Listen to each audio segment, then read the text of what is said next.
ஹே movie lovers, welcome back. நாம corona டைம்ல சேர்ந்தாப்புல 1 மாசம் வீட்டுக்குள்ள இருக்கிறதுக்கு எவ்வளோ கஷ்டப்பட்டோம். ஆனா, இங்க ஒருத்தன் 35 வருஷமா அவன் ஃபேமிலி மொத்தத்தையும் ஒரு வீட்டுக்குள்ள அடைச்சு வச்சிருக்கான். அதுவும் வெளி உலகத்துல யாருக்குமே தெரியாம ஒரு மண்ணுக்கடியில பெரிய ஒரு ரூம் கட்டி அடைச்சு வச்சிருக்கான். ஏன், எதுக்கு, எப்படி அப்படிங்கிறதெல்லாம் கதைய பார்த்து தெரிஞ்சுக்கலாம். இன்னைக்கு நம்ம பார்க்க போற படம் 1999ல ரிலீஸ் ஆன பாஸ்ட் ஃப்ரம் த பிளாஸ்ட் அப்படிங்கிற ஒரு அருமையான படத்தோட கதைய தான் பார்க்க போறோம். சரி, இப்போ படத்துக்குள்ள போலாம். படத்தோட ஸ்டார்ட்டிங்ல ஒரு ஹஸ்பண்ட் அண்ட் ஒய்ஃப காமிக்காங்க. இவங்க தான் நம்ம படத்துக்கு ஒரு மெயின் அப்படிங்கிற மாதிரி. அதுல ஒய்ஃப் வந்து இப்போ பிரெக்னன்ட்டா இருக்கா. அந்த பிரெக்னன்சிய செலிப்ரேட் பண்றதுக்கு, அதாவது இப்போ நம்ம ஊர்ல வளகாப்பு நடத்துறாங்கல்ல, அதே மாரி அத செலிப்ரேட் பண்றதுக்கு அங்க ஒரு ஃபங்ஷன் நடத்துறாங்க. அதுக்காக நெறைய பேர் அங்க வந்திருக்காங்க.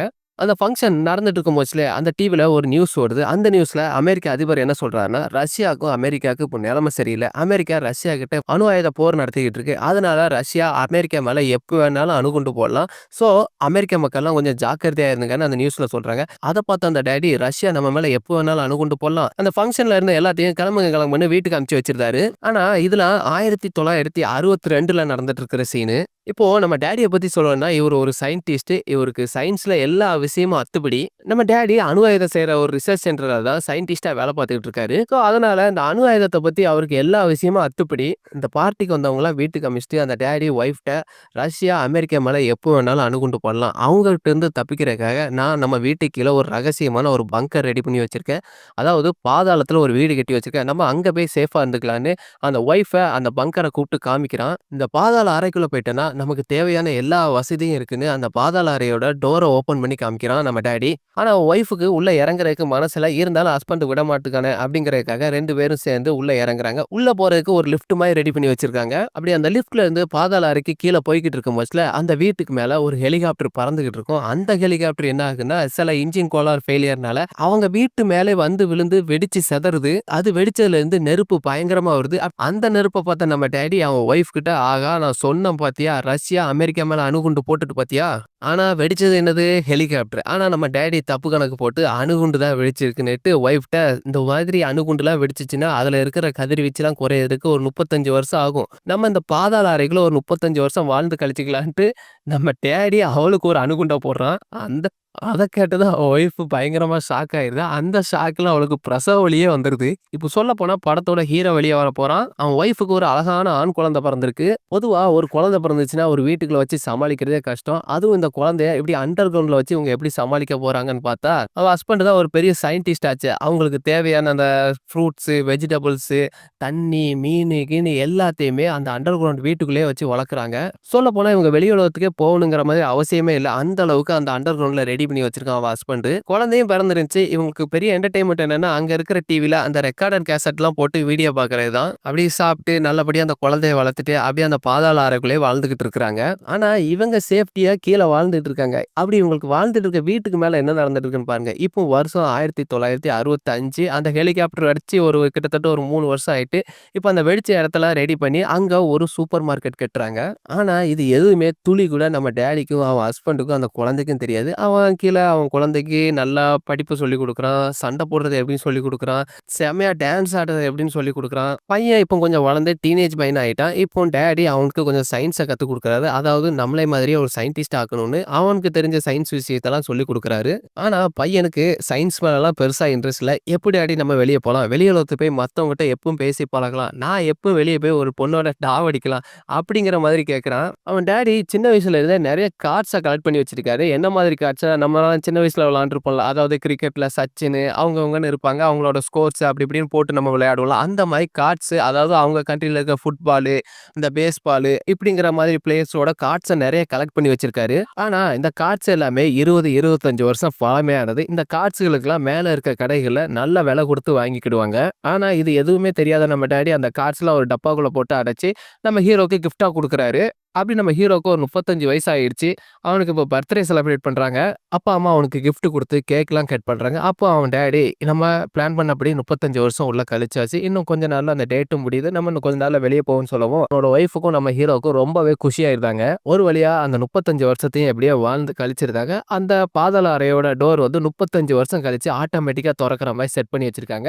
இப்ப அந்த டோர் பக்கத்துல போய் நம்ம டாடியும், அவன் ஒய்ஃபும் நிக்கிறாங்க. இப்ப அந்த டோர்ல ரெட் லைட்ல இருந்து கிரீன் லைட் எரிய ஆரம்பிக்குது. சொல்லப்போனா இப்ப அந்த டோர் ஓப்பன் ஆயிருச்சு.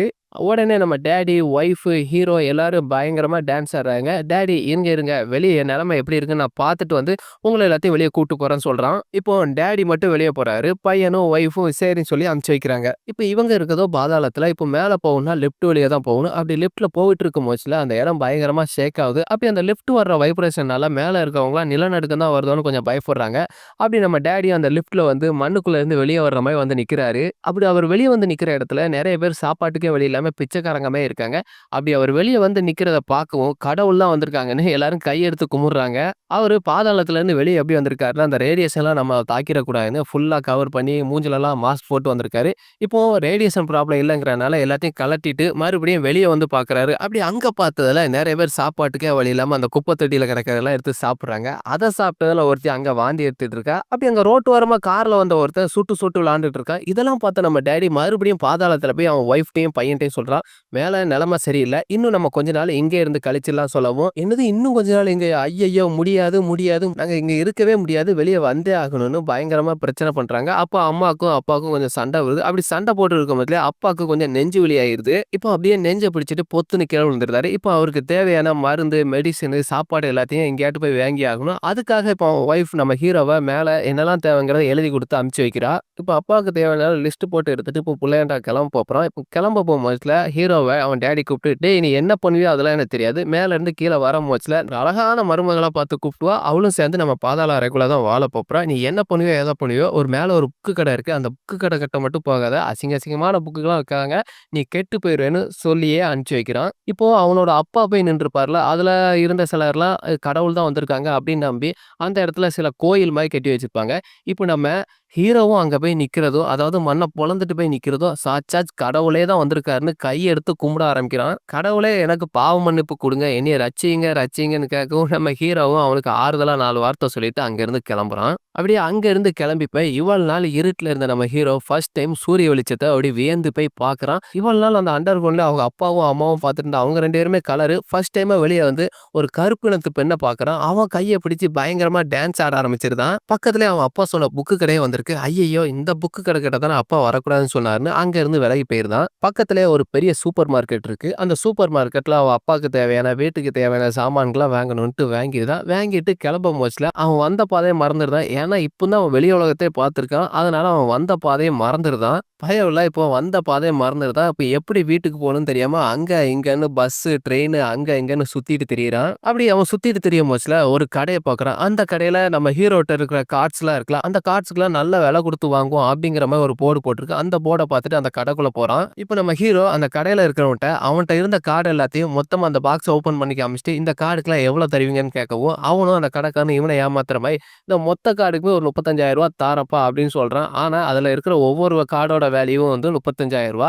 ஆனா அதோட வேல்யூலாம் நம்ம ஹீரோவுக்கு தெரியாதனால, சரி அந்த அமௌண்ட்டே தாங்கன்னு குடுத்து கேட்கவும், அங்க வேலை செஞ்சுட்டு இருந்த ஒருத்தி, "ஏன் இப்படி ஏமாத்துற? இதுல இருக்கிற ஒவ்வொரு கார்டோட விலையும் ரூ. 35,000.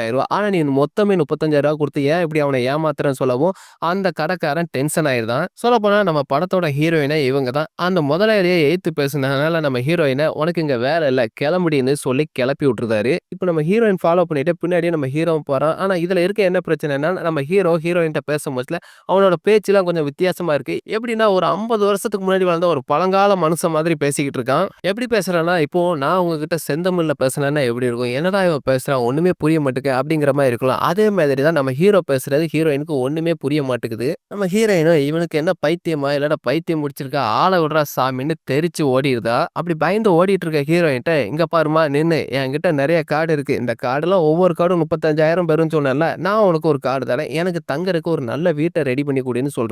ஹீரோயினும் அந்த டீலுக்கு ஓகே சொல்லிட்டு அவன அந்த கார்ல ஏத்திட்டு வீடு கிடைக்குமான்னு அங்க இங்கன்னு தேடி சுத்திட்டு இருக்கிறா. ரொம்ப நேரமா அங்க இங்கன்னு தேடி பார்க்குறாங்க. ஒரு வீடும் கிடைச்ச மாதிரி இல்ல. சரி என்னைய தங்குறதுக்கு ஒரு ஹோட்டல்லயாட்டும் இறக்கி விடுப்பா அப்படின்னு சொல்லவும், நம்ம ஹீரோயின் அவன ஒரு ஹோட்டல்ல இறக்கி விட்டு, அவன்ட்ட இருந்த ஒரு கார்ட வாங்கிட்டு தப்பிச்சோம் பிழைச்சோன்னு அங்கருந்து எஸ்கேப் ஆயி போயிருதா.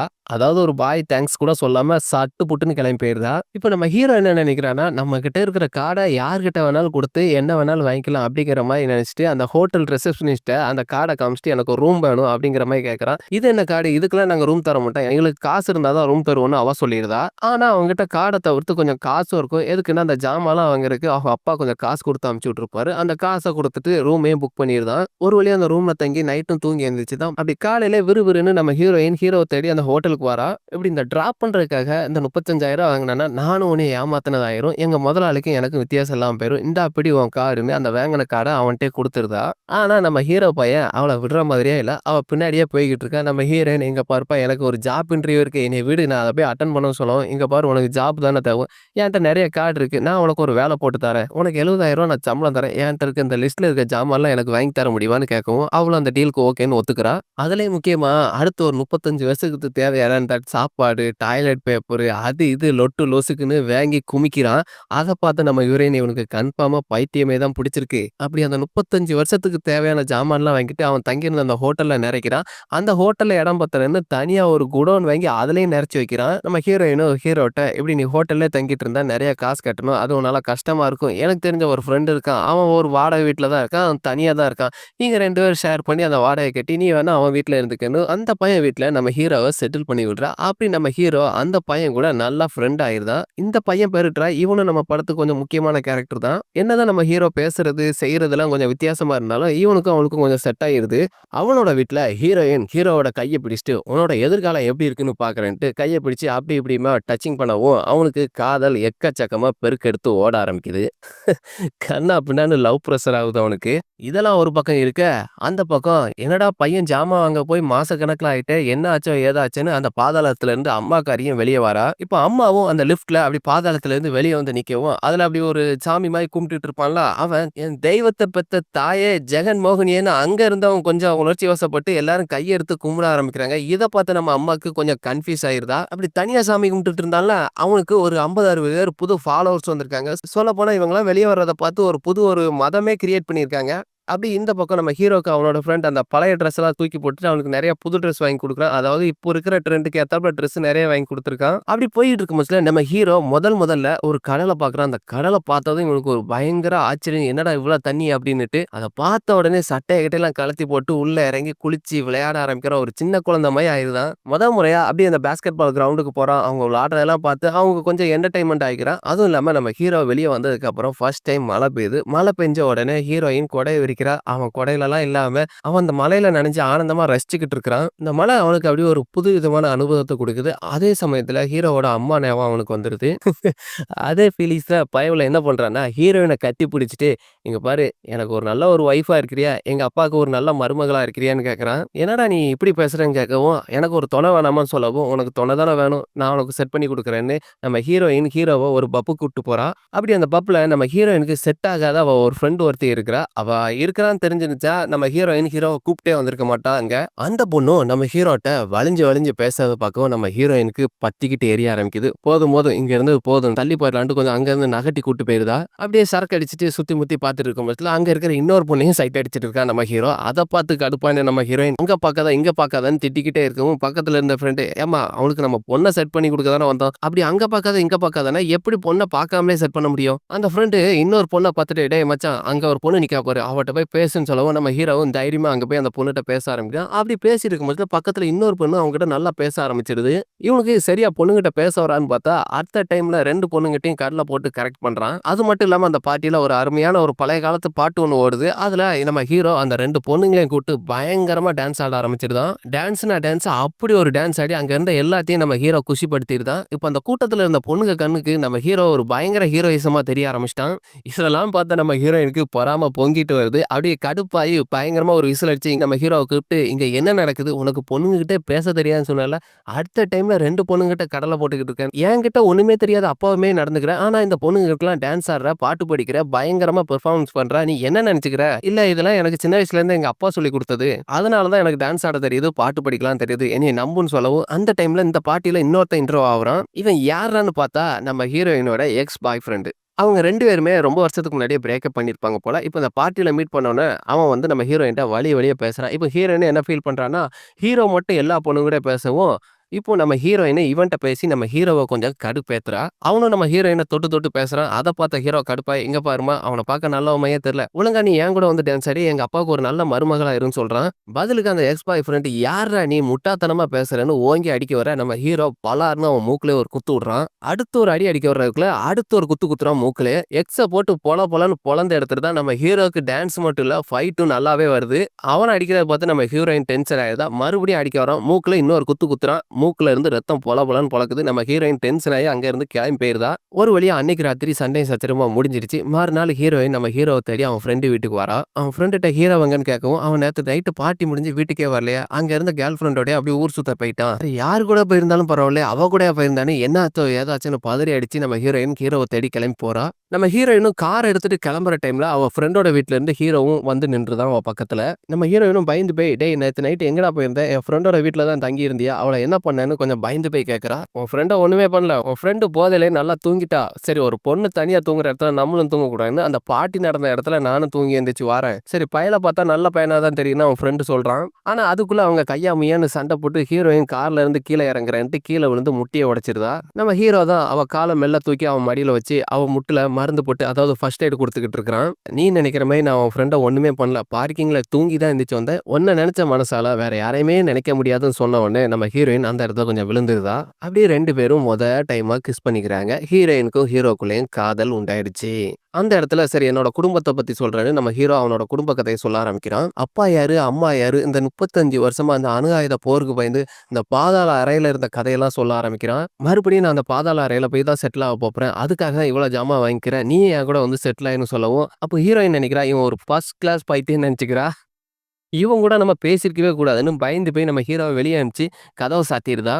ஆனா, இந்த பொண்ணு நம்மள கழட்டி விட்டது கூட தெரியாம வானத்த பார்த்து, "டாடி உனக்கு ஒரு மருமக கிடைச்சிட்டான்னு" குஷியா கத்துறான். அதுக்கப்புறம் அவன் ஃப்ரெண்டு கூட அவன் வீட்ட தேடி அங்க இங்கன்னு சுத்திட்டு இருக்கும் பட்சத்துல, அவன் வீட்டு பக்கத்துல இருந்த ஒரு புக்கு கடை, அதாவது அவன் அப்பா கூட அந்த புக்கு கடையில ரொம்ப மோசமான புக்லாம் வைப்பாங்கடா அப்படின்னு சொல்லுவார்ல, அந்த புக்கு கடைய அவன் பார்த்துருதான். அந்த புக்கு கடைய பார்த்த நம்ம ஹீரோ, நம்ம வீடு இது பக்கத்துல தான் எங்கேயாட்டும் இருக்கும்ன்ட்டு அக்கம் பக்கம் சுத்தி பார்க்குறான். அந்த டைம்ல இவன் முதல்ல பாதாளத்துல இருந்து வெளிய வரும்போதுல ஒருத்தன் கடவுள்னு நினைச்சு இவன கும்பிட்டுருப்பான்ல, அவன் என்ன பண்ணிட்டு இருக்கான்னா, ஒரு 50, 60 பேத்த கூப்பிட்டு வச்சு ஒரு சர்ச்சுல நம்ம ஹீரோவே கடவுளா நினைச்சு கும்பிட்டுக்கிட்டு இருக்கிறான். நம்ம ஹீரோ கன்ஃபார்மே பண்ணிக்கிறான். சரி, இவங்களுக்கு கீழ தான் நம்ம வீடு இருக்குன்னு சந்தோஷத்துல அங்க இருந்து ஓடி போறான்.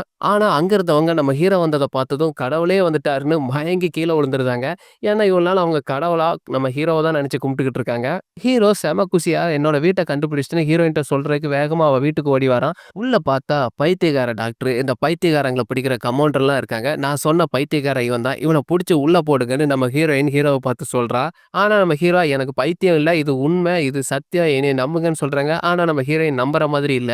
அந்த பைத்தியக்கார ஆஸ்பத்திரியில இருந்து வந்தவங்களும் ஹாஸ்பிட்டல்ல கூட்டு போறதுக்கு நம்ம ஹீரோவ வெளிய இழுத்துட்டு போறாங்க.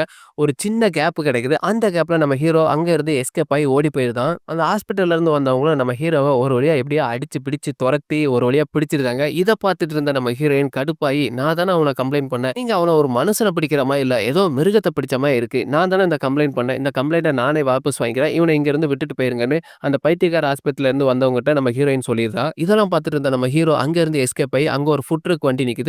அந்த வண்டியில தான் அந்த 35 வருஷத்துக்கு தேவையான சாப்பாடு, தண்ணி, அந்த டிஷ்யூ பேப்பர், டாய்லெட் பேப்பர் எல்லாமே வாங்கி வச்சிருக்கேன். நான் உங்க கூட இருக்க போறதில்ல. நான் எங்க அப்பா, அம்மா கூடவே இருந்துருவேன்னு அங்க இருந்து கிளம்பி போயிருதான். இப்போ நம்ம ஹீரோ அந்த பாதாள அறைக்குள்ள போய் அவன் அப்பாவையும் அம்மாவையும் பார்த்து அப்பா, அம்மான்னு பாச மழையில உருகி கட்டி பிடிச்சுக்கிறான். அவங்களும் புள்ளைய பார்த்த சந்தோஷத்துல ரொம்பவே குஷியாயிருந்தாங்க. இந்த பக்கம் ஹீரோவ தேடி வந்த ஹீரோயின் நம்ம ஹீரோ இல்லன்னு கொஞ்சம் கடுப்பாயிருதா. சரி, ஒரு குடோன்ல நெறைய ஜாமான்லாம் வாங்கி வச்சானே, அந்த குடோன்ல போய் பார்க்கணும்னு பார்த்தா, அந்த குடோன்ல ஜாமான்கள் எதுவுமே இல்ல. இப்ப நம்ம ஹீரோ அந்த ட்ரக்ல இருக்க அந்த 35 வருஷத்துக்கு தேவையான ஜாமான்கள அந்த சர்ச்சுல இருந்த மக்கள வச்சு, அந்த பாதாள அறைக்குள்ள எப்படியோ எல்லா ஜாமானையும் கொண்டு போய் சேர்த்துடுறாரு. அப்படியே அந்த பக்கமா ஹீரோயின் ஹீரோவ எல்லா இடத்துலயும் தேடி பார்க்கிறா. ஆனா கண்ல சிக்குற மாதிரி இல்ல. அவன் தங்கியிருந்த ஒரு ஹோட்டல் ரூம்க்கு போய் பார்க்குறான். அங்க நெறைய பாண்ட் பேப்பர் இருக்கு. அதுவும் பழைய பாண்ட் பேப்பர். இதெல்லாம் என்ன பாண்ட் பேப்பர்ஸ்னா, நம்ம ஹீரோவோட அப்பா ஒரு 35 வருஷத்துக்கு முன்னாடியே ஷேர் மார்க்கெட்ல சில அமௌண்ட்ட போட்டிருப்பாரு. அதுக்குரிய பாண்ட் பேப்பர்ஸ் தான். இப்ப அந்த பாண்ட் பேப்பர்ஸ பார்த்துட்டு அந்த ஷேர் மார்க்கெட் கால் பண்ணி, "இந்த மாதிரி 35 வருஷத்துக்கு முன்னாடி வாங்குன எங்ககிட்ட ஷேர்ஸ்லாம் இருக்கு. இப்போதைக்கு அதோட விலை என்னன்னு?" கேட்கவும், அதோட விலை பல கோடி பெறுமானம் சொல்லவும், அது நம்ம ஹீரோயினும் அவளோட ஃப்ரெண்டும் ஷாக் ஆயி மிரண்டுருதாங்க. அந்த பக்கம் நம்ம ஹீரோவ பார்த்தா அந்த ட்ரக்ல இருந்து அந்த மிச்ச மீதி சாமான்கள அந்த சர்ச் மெம்பர்ஸ வச்சு அந்த பாதாள அறைக்குள்ள இன்னும் லோட் பண்ணிக்கிட்டு இருக்கிறான். நம்ம ஹீரோயினுக்கு நம்ம ஹீரோ அடிக்கடி சொல்ற ஒரு விஷயம், அதாவது என்னோட வீடு ஒரு தப்பான புத்தக கடை கீழ தான் இருக்குது. அதாவது அந்த கடையில பலான புத்தகம்லாம் விப்பாங்க. அப்படின்னு சொல்றது ஞாபகம் வருது. அந்த டைம்ல அந்த புத்தக கடைய அவ கண்ல பட்டுருது. அந்த கடையில போய் ஹீரோயின், "இப்படி உங்க கடைக்கு கீழ ஒரு பாதாள அறையில இருந்து ஒருத்தன் வந்திருக்கான். அவன நீங்க பார்த்திருக்கீங்களா?" அப்படின்னு சொல்லுவான். "அப்படி ஒருத்தரையும் நான் அங்க வந்த மாரி பார்த்ததே இல்லையே. நீங்க ஏதோ பைத்தியத்த பத்தி பேசுறீங்க. அப்படிலாம் அங்க யாரும் இல்ல. கிளம்புங்க கிளம்புங்கன்னு" கிளப்பி விட்டுருதான். அப்படி நம்ம ஹீரோயின் சோகமா கார்ல கிளம்புற டைம்ல சைடுல நம்ம ஹீரோ நடந்து போறத பாக்குறா. காரை நிப்பாட்டிட்டு ஹீரோயின் ஹீரோவ ஓடி வந்து கட்டி பிடிச்சு கண்ணா பின்னான்னு கிஸ் பண்றா. அந்த கிஸ் எல்லாம் பார்க்கும் போதுல நமக்கே கொஞ்சம் சங்குச்சமா தான் இருந்துச்சு. ஏன்னா ஹீரோயின் ஹீரோவ பார்க்காம ரொம்ப நாள் வெயிட் பண்ணிட்டா. அதோட தாக்கம் தான் இந்த கிஸ்ஸு. இவங்க 2 பேரும் தவிச்ச தவிப்பு கண்டதும் கட்டி பிடிச்சு கவிக்கிறாங்க. ஒரு வழியா இவங்க 2 பேத்தோட காதல் ஒண்ணு சேர்ந்துருச்சு. "வா என்னோட அப்பா அம்மாட்ட உன்னைய கூப்பிட்டு காமிக்கிறேன்னு" நம்ம ஹீரோ, ஹீரோயின அந்த பாதாள அறைக்குள்ள கூட்டு போறான். அவங்க அப்பா அம்மாவ காமிச்சதுக்கு அப்புறம் தான் நம்புறா. இவன் பைத்தியம் இல்ல. இவன் சொன்னது எல்லாமே உண்மைன்னு நம்புறா. நம்ம ஹீரோவோட அப்பாவுக்கும் கொஞ்சம் சந்தோஷம். ஒரு நல்ல மருமகள பிடிச்சுட்டான்னு. அப்பாவும் "டேய் மகனே சாதிச்சுட்டடான்னு" வாழ்த்துக்கள் சொல்றாரு. அப்பதான் ஹீரோயின் ஹீரோட்ட இந்த மாதிரி உங்களுக்கு ஷேர் மார்க்கெட்ல நெறைய ஷேர்ஸ் இருக்குது. அதோட மதிப்பு கோடிக்கணக்குல இருக்கு அப்படின்னு சொல்லவும், அதோட சில பங்குகள வித்து கோடிக்கணக்குல சம்பாதிக்கிறாங்க.